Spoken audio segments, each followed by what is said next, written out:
Hello everybody, this is Terry Jeanette with the Tappingflamingo. In today's video, we're going to be working with polymer clay.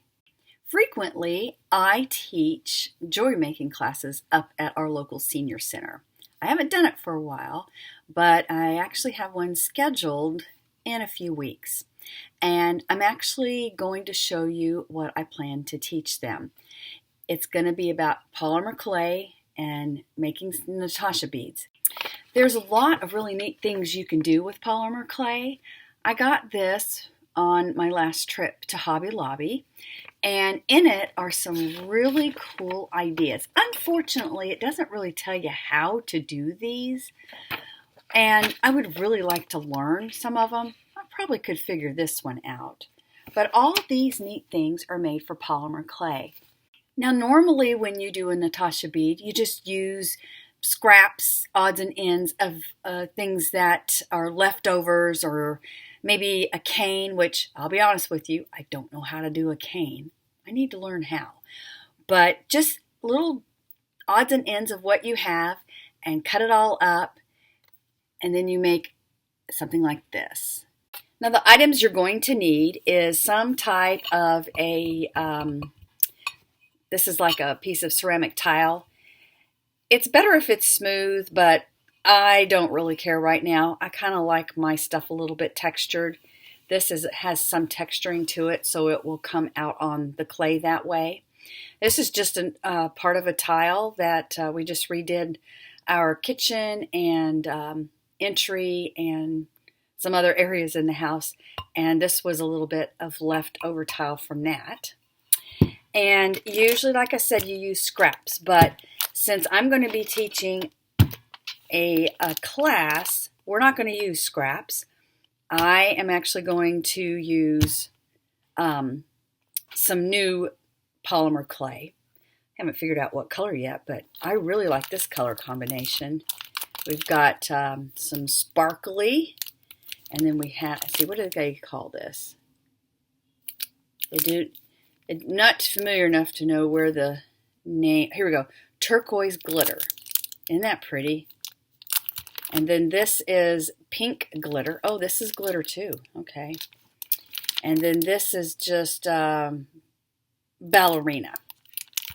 And then I've got white. You're also going to need something to roll your clay out.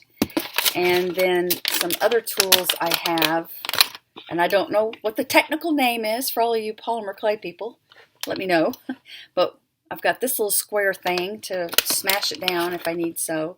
Here's another roller. I like the bigger one better. You're going to need a cutter to chop up all your little pieces of clay. A poker to make holes. Something else you're going to need is a pan. And I have just this old rusty pan that was not fit to cook in. Because once you use this for your polymer clay, you're not going to want to use it for food anyway. And I just lined it. I've got two pieces of foil. One I put at the bottom, and then I'm going to tint my clay once I need to start cooking it. Here's some other little booklets I picked up at Hobby Lobby. Aren't these beautiful? Let's see. I'm trying to get the glare off there so you can see. These are absolutely gorgeous. And yes, they're polymer clay. I would love to learn to do something like that. They may be a type of Natasha bead because they're kind of mirrored there. I don't know. They're beautiful. And there's all kinds of beautiful ideas here. I am definitely not that talented, not even a little bit. Oh, sorry for the glare here.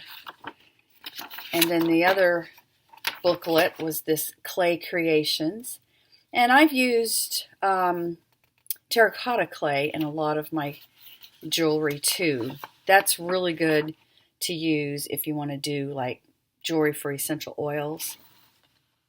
But anyway, let's get on with the project that I have planned for the ladies at the senior center. I want to make a pendant and possibly a pair of earrings. So I just cut off, I don't know, a strip and a half, one half of a strip there. So then once you cut off how much you need, or you use your scraps. Scraps are best for this. You just start chopping it up. And that's about as much as I'm going to do. So I've got these all chopped up. I kind of want to mix them a little bit, mix the colors, and get them all together.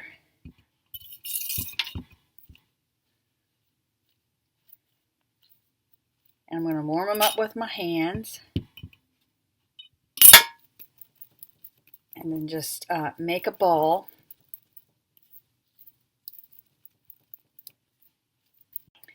I just wanted to stop and show you this a little bit before I get it how it really should be. See the little lines? We do not want those. We want this to be smooth.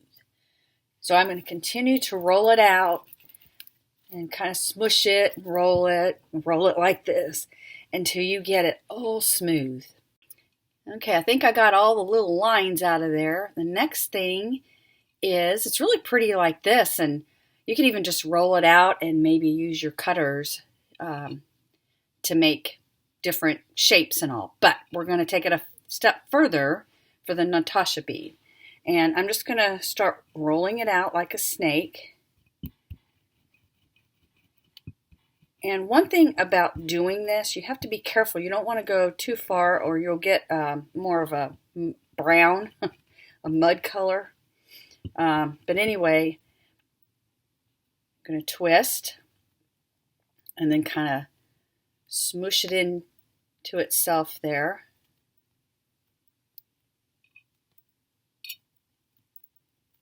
And I just keep working with it until I get the desired look I want. I'm not going to play with it too much because I'm kind of losing my pink. Now the pink is probably inside there more. Do a little bit more. Okay, now where's my little square thing? You want to make sure you don't want this to be on the clay because you'll have a Sculpey sign there. So make sure you have the smooth side. And I'm just going to make a little block with this.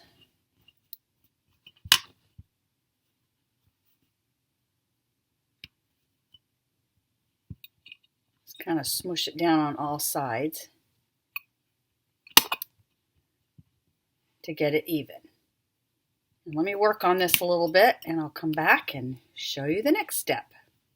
So I pretty much have it how I want it. There's a little line there. I think my nail got in that. Here we go. So now we're going to cut it. And this is where the magic comes in. So you need your blade. And I'm just going to cut it from the middle, in the middle there.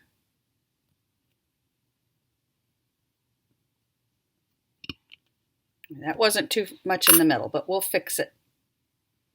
And then you open it up and look at this beautifulness in the middle.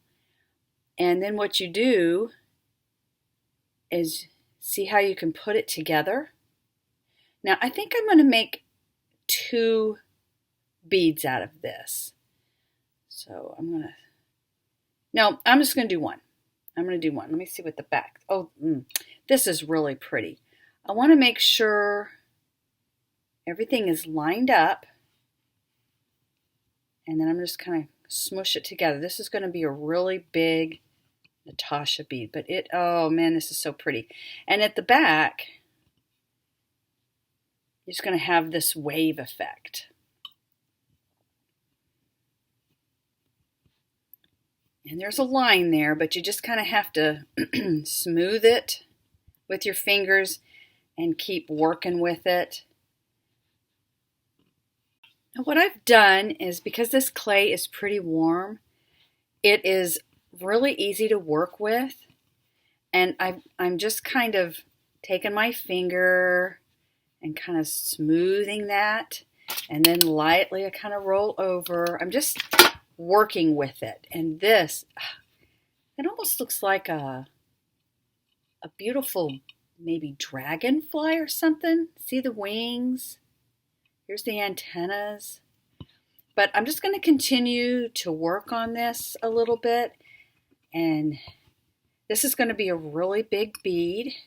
It's going to make a gorgeous necklace, or you can make it an ornament or whatever. But let me just keep messing with this. And when I get it to how I want it, I will be back and show you what it looks like. So I've got it how I want it, and I used my little tool here to poke a hole. I poked it from the front to the back, and then I flipped it over and poked it again from the back to the front. And now I am going to put it in my little pan, and I'm going to put it in the oven for whatever it says on the package. And there's directions on the package on how long to put it in there for. So the directions on my clay that I have says 275 for 15 minutes per 1/4 inch. And I measured this, and this is about 1/2 inch. So it was in there for about 30 minutes. It's still a little warm. I don't know if you see the bling in there, the little sparkly glitter. You can see it a lot better on this side. I really like the way this turned out. And for the class that I'll be teaching, we're going to make this, and I will bring them home and cook them. And then the following month, the lady that normally teaches this particular class will be giving these back to them, and they will be beading them. Now, you can keep it like this, or you could put varnish over it.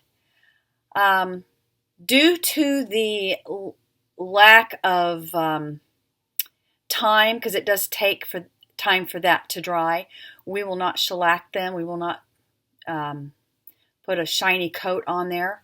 But sometimes I just kind of like it matte. I do like my pictures, my photography, I like them better matte. I don't like the glossy stuff always. So I think it'll be just fine without putting gloss on it. But if you want to do that, you can. Anyway, I will be beading this up in another video, so stay tuned for that. And let me know what you think of the Natasha bead. Have you tried it before? Don't judge me too harshly, because I haven't made too many of them. Anyway, I hope y'all have a fantastically wonderful day. This is Terry Jeanette with the Tapping Flamingo, signing out for now. Bye-bye.